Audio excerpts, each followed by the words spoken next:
the KAC-9106D 2000 watt maximum class D amplifier from Kenwood.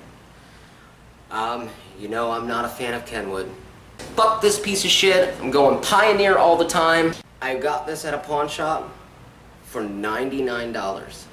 This thing goes for $160 to $186 on Amazon and eBay. So I kind of made out pretty good. The only thing though, it was missing its battery side terminal screw. So I went ahead and did what I always do. The reason why I wanted this amplifier, not only to review it, but it's a 2 ohm stable amplifier.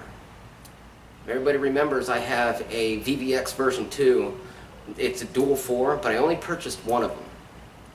And every 1 ohm amplifier I've ever put to it that can still do 2 ohm really doesn't feel like it's doing 500 watts or 600 watts. Like my 1500 said it does 935 RMS watts, the APCL 1500.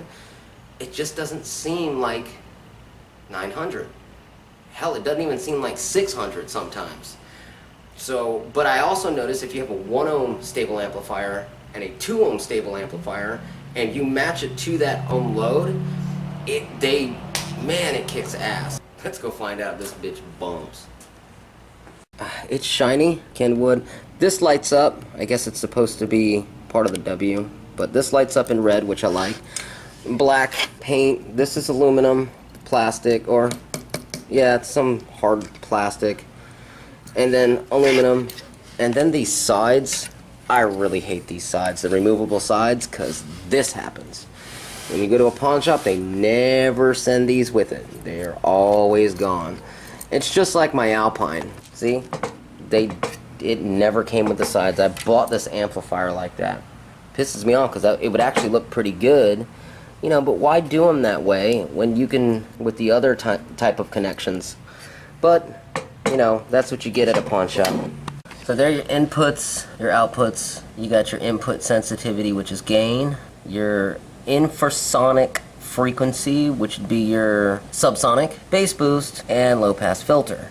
Now if you look at these dials, if you want, pause it, on a Pioneer deck that you would get from Walmart, that is 1% distortion. Here's what I was talking about with pawn shops. They lost this piece and it wasn't there, and I think that's why I got it for $99. This is what I normally do when they have these style of screws.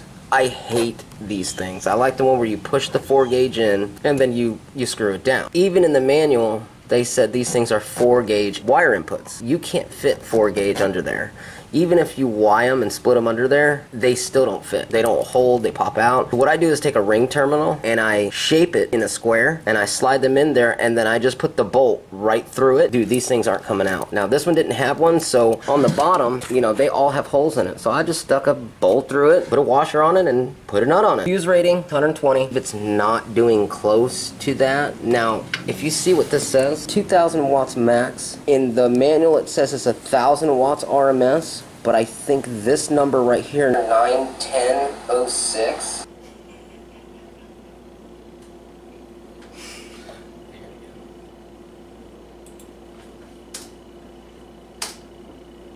You piece of shit.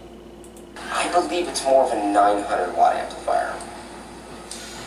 Having the Pioneer. The Pioneer does 800 watts, and Alright, so here's the gut shot of this.